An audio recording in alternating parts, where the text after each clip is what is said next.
সমিতি মহোদয়ৰ সন্মুখত উপস্থিত হ'ব। CRPFৰ পাছতে আছে শিৱসাগৰ DEF। CRPF আমি সকলোকে সাক্ষাৎৰ সৈতে তেখেতসকলক অভিবাদন জনাবৰ কাৰণে অনুৰোধ জনাইছো। Sivasagar DEF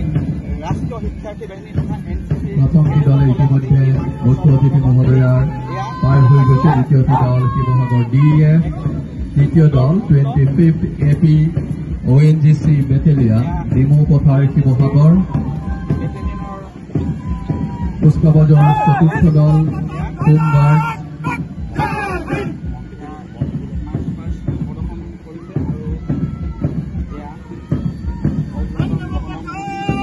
unit NCC Sivasagar, home guard NCC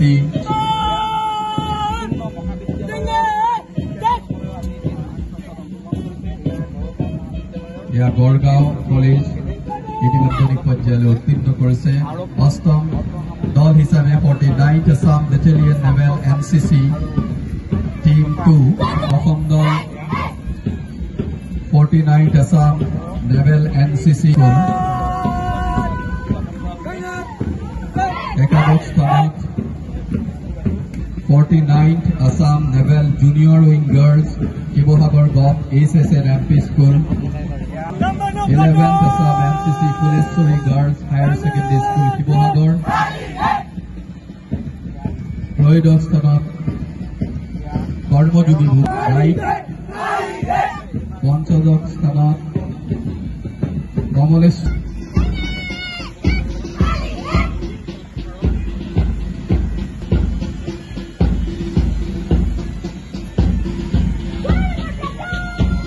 শিশু উন্নয়ন বিভাগৰ সন্মানীয় মন্ত্ৰী শ্ৰীযুতা অজন্তা নেওগ মহোদয়া, আজিৰ মুখ্য অতিথি মহোদয়াৰ প্ৰথমতেই সুধাকণ্ঠৰ প্ৰতিচ্ছবিৰ সন্মুখ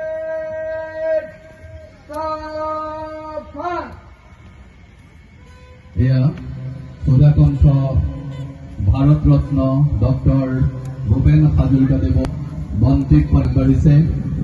79 সংখ্যক চৰকাৰৰ বিত্ত, মহিলা আৰু শিশু উন্নয়ন বিভাগৰ সন্মানীয় মন্ত্ৰী শ্ৰীযুতা অজন্তা নেওগ মহোদয়াই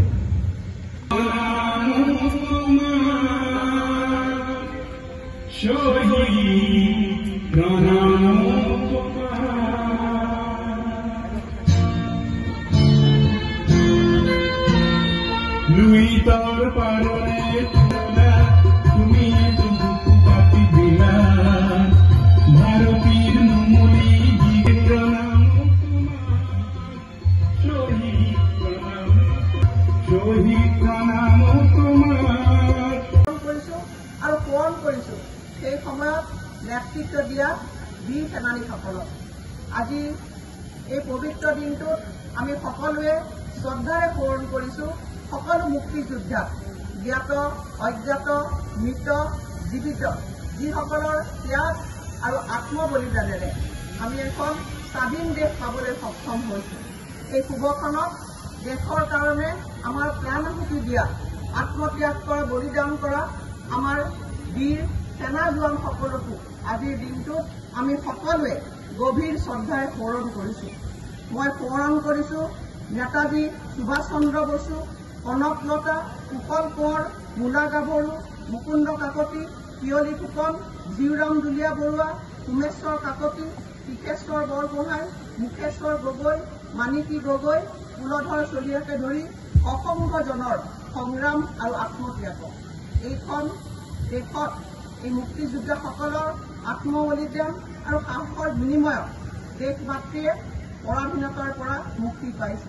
আৰু পুনৰবাৰ আজিৰ এই পবিত্ৰ দিৱসত আমি সকলোলৈকে আমি সশ্ৰদ্ধ প্ৰণিপাত জনাইছো। ভাৰতবৰ্ষই ইতিমধ্যে স্বাধীনতাৰ ৭৮টা বছৰ অতিক্ৰম কৰিছে। প্ৰধানমন্ত্ৰী নৰেন্দ্ৰ মোদী ডাঙৰীয়াই স্বাধীনতাৰ ৭৫ বছৰ অতিক্ৰম কৰাৰ সময়তে কৈছিল যে আজি ভাৰতে অমৃতকালত উপনীত হৈছে। ভাৰতবৰ্ষই যেতিয়া ৭৫ বছৰৰ পিছত আৰু ২৫টা বছৰৰ যাত্ৰা অতিক্ৰম কৰিব, তেতিয়া তেখেতে সপোন দেখিছে যে ভাৰতবৰ্ষই বিশ্বক নেতৃত্ব দিব, ভাৰতবৰ্ষই অৰ্থনৈতিকভাৱে বিশ্বক নেতৃত্ব দিব। আৰু সেইকাৰণে আজি আমি অসমতো স্বাধীনতাৰ এই অমৃতকালত উপনীত হৈছোঁ। আৰু অসমৰ মাননীয় মুখ্যমন্ত্ৰী ডাঙৰীয়াই সপোন দেখিছে যে আমাৰ অসমেও ভাৰতবৰ্ষৰ 5খন শ্ৰেষ্ঠ ৰাজ্যৰ ভিতৰত এখন হিচাপে উপনীত হ'ব লাগে। আৰু তাৰ বাবে আজি এই পবিত্ৰ ক্ষণত মই আপোনালোকৰ সকলোৰে পৰা আশীৰ্বাদ বিচাৰিছোঁ। আহক আমি সকলোৱে এই পবিত্ৰ দিনটোত আমি সংকল্পবদ্ধ হওঁ যে আমাৰ দেশে বিশ্বক নেতৃত্ব দিব লাগে আৰু আমাৰ অসমেও ভাৰতবৰ্ষক অৰ্থনৈতিকভাৱে, ৰাজনৈতিকভাৱে, সামাজিকভাৱে সকলো দিশত এক সবল নেতৃত্ব দিব লাগে। আৰু তাৰ বাবে আমি ঐক্যবদ্ধ হোৱাৰ সময়।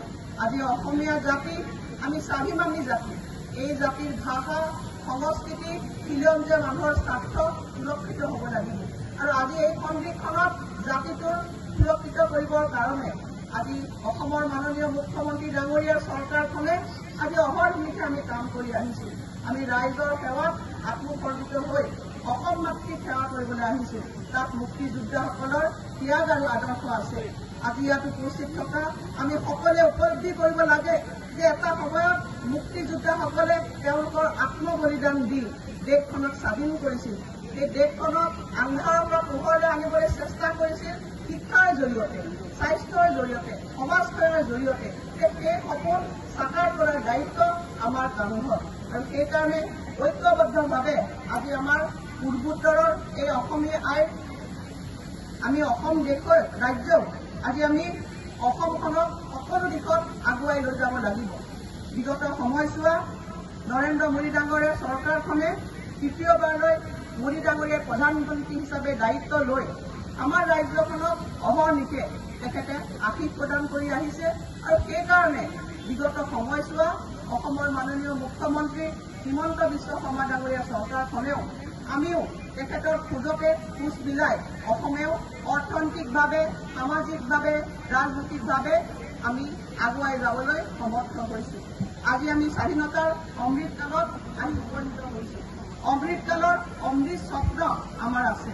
আৰু সেইকাৰণে অসমৰ মাননীয় মুখ্যমন্ত্ৰী ডাঙৰীয়াই 2021 চনৰ 10 মে'ৰ দিনা ৰাইজৰ আশীৰ্বাদ মূৰত লৈ চৰকাৰ গঠন কৰিছিল। আৰু ৰাইজৰ আশা আকাংক্ষাক বাস্তৱায়িত কৰিবৰ বাবে দিনে নিশাই কাম কৰি অসমক আগুৱাই লৈ যাবলৈ চেষ্টা কৰিছিল। আজি আমাৰ লক্ষ্য যে সকলো মানুহৰ সম বিকাশ হ'ব লাগে।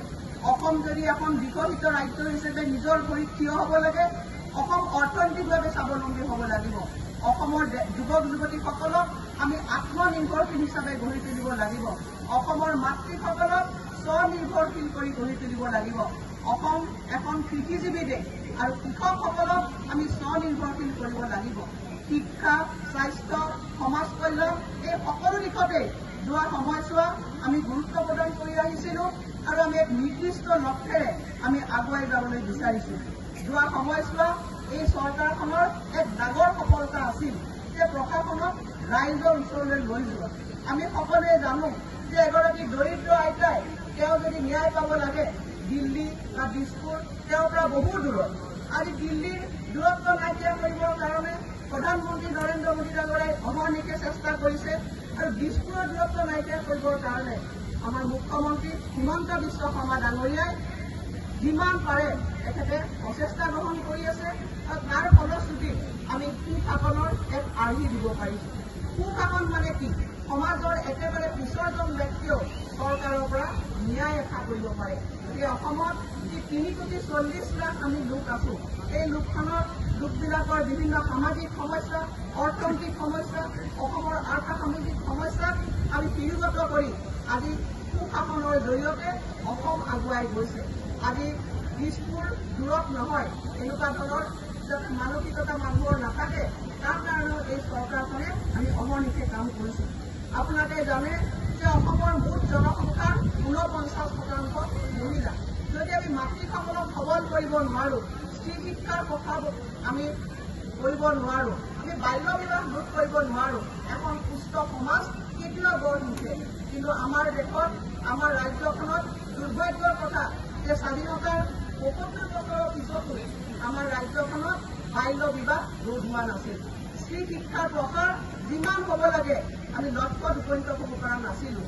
কিন্তু যোৱা সময়ছোৱা চৰকাৰৰ প্ৰচেষ্টাৰ ফলত মুখ্যমন্ত্ৰী ডাঙৰীয়াৰ নেতৃত্বত আজি বাল্য বিবাহ ৰোধ কৰিবৰ কাৰণে আজি এক বৃহৎ আঁচনি নিযুত মইনা নিচিনা আঁচনি গ্ৰহণ কৰা হৈছে, যাৰ জৰিয়তে 10 লাখ ছাত্ৰীয়ে এই আঁচনিত অন্তৰ্ভুক্ত হ'ব। আৰু আপোনালোকক মই ক'বলৈ পাই অতি আনন্দিত হৈছোঁ যে এই আঁচনিখনত এতিয়া প্ৰায় 3 লক্ষ ছাত্ৰী এইবাৰ অন্তৰ্ভুক্ত হৈছে। আৰু আশা কৰিছোঁ যে বাল্য বিবাহৰ নিচিনা কুপ্ৰথা সমাজখনৰ পৰা নাইকিয়া হ'ব আৰু স্ত্ৰী শিক্ষাৰ আলোকেৰে আজি অসমখন উজলি উঠিব। আজি মাতৃসকল হৈছে সমাজখনক ধৰি ৰখা, মাতৃসকলক আমি ধৰিত্ৰী বুলিও কওঁ। এই মাতৃসকলক আজি আগুৱাই লৈ যাবৰ কাৰণে, তেওঁলোকক নিজৰ ভৰিত থিয় হ'বৰ কাৰণে আমি বিভিন্ন ধৰণৰ আঁচনি গ্ৰহণ কৰিছোঁ। তাৰ এক উদাহৰণ হৈছে মুখ্যমন্ত্ৰী ডাঙৰীয়াৰ মহিলা উদ্যমিতা আঁচনি। অসমত কেতিয়াও এনেকুৱা ধৰণৰ প্ৰভাৱী আঁচনি স্বাধীনতাৰ পাছত গ্ৰহণ কৰা নাছিল, যিখন আঁচনিয়ে অসমত 39 লাখ মহিলাক সামৰি ল'ব। আৰু লগতে মই বিত্তমন্ত্ৰী হিচাপে ক'বলৈ পাই ভাল পাইছোঁ যে এই প্ৰভাৱী আঁচনিখনে মহিলাসকলক উদ্যোগী এগৰাকী মহিলা হিচাপে তৈয়াৰ কৰিবৰ কাৰণে লাখপতি বাইদেউ উদ্যোগী মহিলা হিচাপে তৈয়াৰ কৰিবৰ কাৰণে আমি এইবাৰ বাজেটত এই আঁচনিৰ কাৰণে 3000 কোটি টকা ৰাখিছোঁ। আৰু এই আঁচনিখন কাইলৈৰ পৰা ইতিমধ্যে দিহালীত শুভ আৰম্ভণি হৈছে, কাইলৈও ঘৰবাৰীত মুখ্যমন্ত্ৰী ডাঙৰীয়াই ইয়াৰ শুভ আৰম্ভণি কৰিব। আজি মহিলাসকলক এক সোণালী যাত্ৰাৰ দিন আজি আমি মহিলাসকলক আমি নেতৃত্ব দিবৰ কাৰণে মই সকলোকে বিনম্ৰভাৱে অনুৰোধ জনাইছোঁ। এগৰাকী মাতৃৰ কান্ধত বহুত দায়িত্ব আছে। সন্তানক লালন পালন কৰাৰ লগতে অৰ্থনৈতিকভাৱে সমাজখনক আগুৱাই লৈ যোৱাৰ দায়িত্ব মহিলাসকলৰ। আইসকল আহক আমি সকলোৱে মিলি এখন স্বাৱলম্বী অসম তৈয়াৰ কৰোঁ, স্বাৱলম্বী শিৱসাগৰ আমি তৈয়াৰ কৰোঁ। এই স্বাধীনতা দিৱসত গোটেই সমূহ ভাৰতবৰ্ষৰ সকলো জনতাকে অভিনন্দন জ্ঞাপন কৰিছোঁ। মুক্তিযোদ্ধাসকলৰ ত্যাগ আৰু আদৰ্শেৰে মহামানৱ মহাত্মা গান্ধীৰ নেতৃত্বত যি অহিংসা আন্দোলন অসমত 27 বছৰ হৈছিল, তাৰ ফলশ্ৰুতিত আমি স্বাধীনতা পাবলৈ সক্ষম হৈছোঁ। আৰু ইয়াৰ পিছত স্বাধীনতাৰ পিছৰ সময়ত এই স্বাধীনতাক ৰক্ষা কৰাৰ দায়িত্ব আমাৰ সকলোৰে আছে। গতিকে মই আহ্বান জনাইছোঁ, এই স্বাধীনতাক আমি অক্ষুণ্ণ ৰাখিব লাগিব। সমাজখনক বিবাহিত কৰা অপশক্তিবিলাকক আমি বুজিব লাগিব আৰু আমি উন্নয়নৰ পথেৰে আগবাঢ়ি যাব লাগিব। মই সকলোৱে পুনৰবাৰ অভিনন্দন জ্ঞাপন কৰিছোঁ। আহক এই স্বাধীনতা যিসকলে আমাক দি থৈ গ'ল, তেখেতসকলৰ ত্যাগক আমি স্মৰণ কৰোঁ আৰু উন্নয়নৰ জৰিয়তে আমি মানুহৰ ওচৰলৈ গৈ আমি দৰিদ্ৰ মানুহৰ সেৱা কৰোঁ। সেই বন আজি হ'ব লাগে।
যিকোনো খবৰৰ বাবে যোগাযোগ কৰক 7099017330 লগতে 7099017110 নম্বৰত।